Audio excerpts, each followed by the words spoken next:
Hey everybody, this is Perch, and this is an exciting video to do. I'm excited about this one, and mainly because this is a comic I loved, and it gets zero love, which is weird because it's by a really awesome creative team.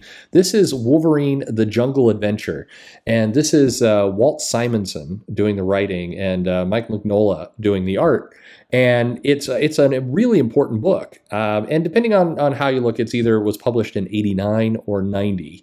But this is definitely one to go check out. It checks the box on a number of different things where Wolverine is concerned. It's a book that in theory matters. There's a huge reveal on the last page that, probably somebody should follow up on. But this book seems to have gotten kind of memory hold for, I don't know why. You could easily, well, anyway, let's get into it. Wolverine: The Jungle Adventure, a little bit hard to find these days, especially if you're looking for the physical version. I don't know what the price is on it right now, but it's expensive. But you could find it on digital, and this is definitely one to go check out if you've never heard of this. So Wolverine: Jungle Adventure. Michael Mignola, I mean, you can't go wrong with that. I know that the style has, some people don't like his style, but I just think he draws a killer Wolverine. And Walter Simonson, what more needs to be said? So let's get into it.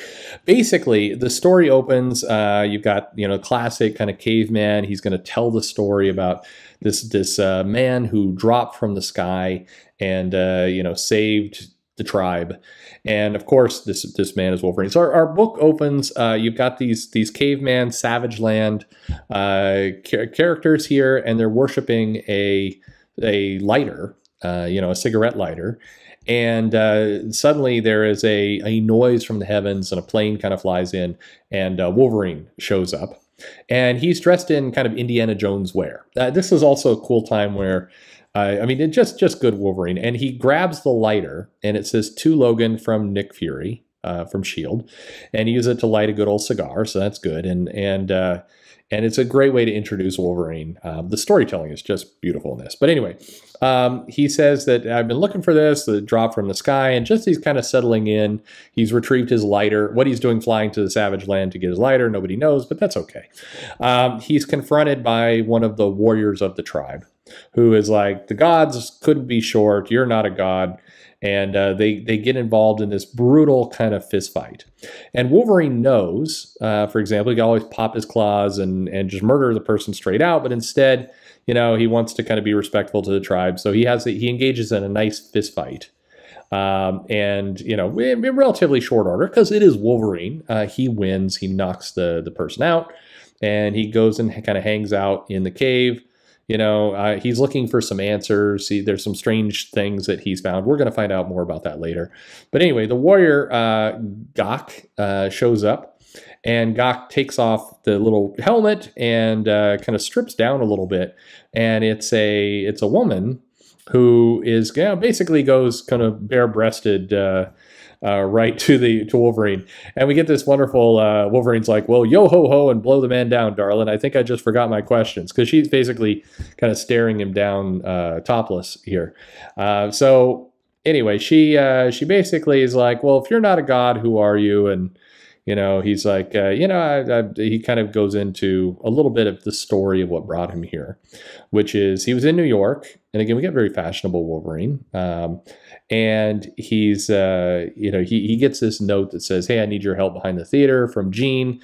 And Wolverine's like, this doesn't even smell like Jean. What's going on?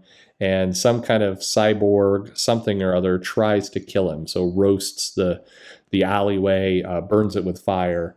And Wolverine kind of investigates, but finds a corpse here, some kind of some cyborg. So is it one of the Reavers or what is it? But he basically is able to kind of smell the scent of the corpse. He recognizes the Savage Land, and that somebody tried to kill him. So why? So he makes his way to Savage Land to kind of dig through this mystery of who was sent to assassinate him.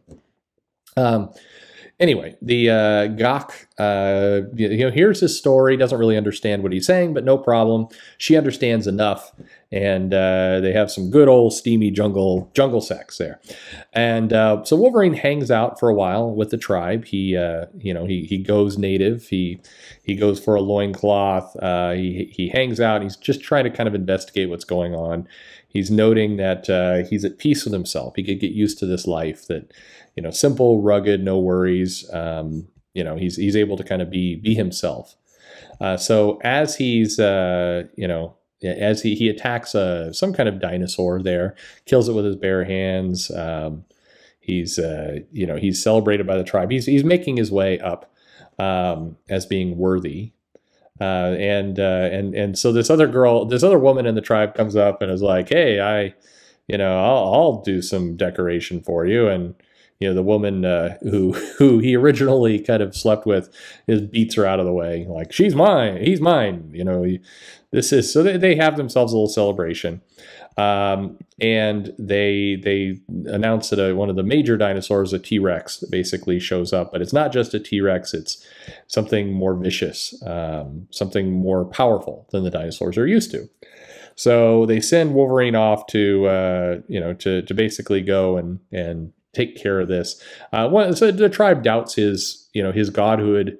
But Wolverine basically, he's a mutant, so he's able to be stabbed and no problem.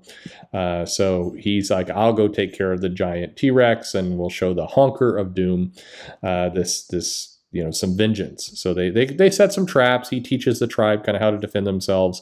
And then Wolverine comes to the conclusion that this isn't just teaching the tribe how to survive against dinosaurs. There's something more evil at play. And this T-Rex, which appears to have some cybernetic parts to it, emerges from the forest and kind of dodges the various traps and is chasing Wolverine. So Wolverine basically gets swallowed and then cuts himself out from his belly and emerges from the tribe. Of course, he's super awesome at that point, but this T-Rex is a cyborg designed to swallow and capture. So where did it come from? How did it work? And what's going on? So Gok, the girl he's been hanging out with, basically stole his plane to make sure that he stayed there. And so there you get little domestic disputes going on. But Wolverine travels, goes back into his classic, in this case the brown and tan costume, and emerges down into this cave that they found where there's some kind of where these cyborgs are coming from. So he gets down there. Again, all this is rendered beautifully. The shadows and the light and kind of every aspect of it just looks wonderful. He basically falls and lands in a cage, and he's confronted by Apocalypse. And at this point, Apocalypse is a super big villain. Definitely one of the huge threats. And they kind of banter back and forth. Apocalypse is basically trying to adapt the different citizens of the Savage Land into cyborgs, and basically to ensure destruction of the target. He's doing some genetic experimentation. He's trying to figure out, how can I make an assassin? How do we help advance humanity into evolving? And Wolverine's lady friend shows up and tries to attack Apocalypse, but fails. And he takes her away to go kind of convert her into a cyborg, but she manages to slip him the lighter, which he uses to basically cut himself free, get out. And he's ready to go attack. So just as Apocalypse is about to do something really terrible to his woman, Wolverine, slices up some of his experiments, and they get into a big time fight. I mean, Wolverine stabs Apocalypse in the neck, and they just start hacking each other everywhere. They just a wonderfully brutal fight of, Apocalypse is mashing off some of Wolverine's face. He's clawing out his chest. I mean, just some crazy good action. But as Wolverine kind of hacks away on Apocalypse, it becomes clear that it isn't Apocalypse, actually a robot version of Apocalypse. It was a ruse that was working all this time. So he manages to defeat Apocalypse. Again, we just get multiple pages of this brutal knockdown, amazing fight, really great use of color. Just the whole thing is just wonderful, good Wolverine action. He looks around kind of the lab, and he comes across a adamantium skull that is basically his, not Wolverine's, but it's similar makeup. And Wolverine is shocked by this, like, oh my God, no, what has happened? And a hologram of Apocalypse shows up to say, hey, I like to sign my work. You succeeded in the task I give you. You are, I've got outposts all over my domain, outposts all over the world with kind of cyborg apocalypses who are doing various things. And this particular one, it seemed to have gone off the reservation. The high level of radiation has destroyed his logic functions. So he was not. It didn't work. That he was trying to save humans by converting them into cyborgs, which was not Apocalypse's survival of the fittest kind of plan. And so he kind of maneuvered Wolverine to take care of it. So we learned that Wolverine learns basically he's been manipulated, and he kind of gives some hints that he's been somewhat responsible for Wolverine's origin and other places, and that is pretty interesting. So Wolverine decides he's going to destroy the entire lab, which he does. He uses the cigarette lighter, which has some explosive devices in it, because of course it does. It's Nick Fury's. And he blows up the mountain, destroys the lab, leaves, and Wolverine finds his plane and takes off, saying goodbye to his lady friend, who he will leave back in the tribe, and he flies off into the sunset, as any good adventurer does. Our final page shows kind of this story being recounted by the tribal elder, which is fine. It's a good wrap up. And then we see that a couple things. First of all, one of the cavemen that Wolverine saved, that had been half cyborged, is living among the tribes. They've integrated. But more important than that, Gok, the woman that he was hanging out with and sleeping with, has a new baby who is clearly Wolverine's baby. So he has basically got what looks like a son here with Gok that is hanging out in the Savage Land that he is sired, and that's how our story ends. Basically, with the tribal elder has said this. This comic was there clearly Walter Simonson was laying some seeds around Wolverine's origin. It was a nice compliment to the Weapon X series that Barry Windsor Smith did. That maybe Apocalypse was a shadowy figure behind all of this. And we did, we basically went away from that without really ever, we got into much sillier things with Wolverine in the future that would to come. But this was a really cool way to tie Apocalypse into his origin. It gave just a few hints about where Wolverine's past was without spoiling it or revealing everything. And it set up that Wolverine's got a kid in the Savage Land. It was a cool comic. It was a nice little dinosaur adventure. We got to see Mignola cut loose with some great action scenes, and Simonson doing some great plotting and scripting. I mean, all in all, this was a great comic. Just it's if you think about it in the context, about 50 pages or so, $4.50, definitely getting your money's worth there.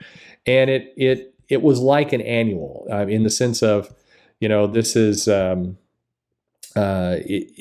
this is what annuals used to be. They used to be substantive stories with major villains and the characters doing things, in character, stuff that mattered, hints about the origin, kind of this breadcrumb about the child.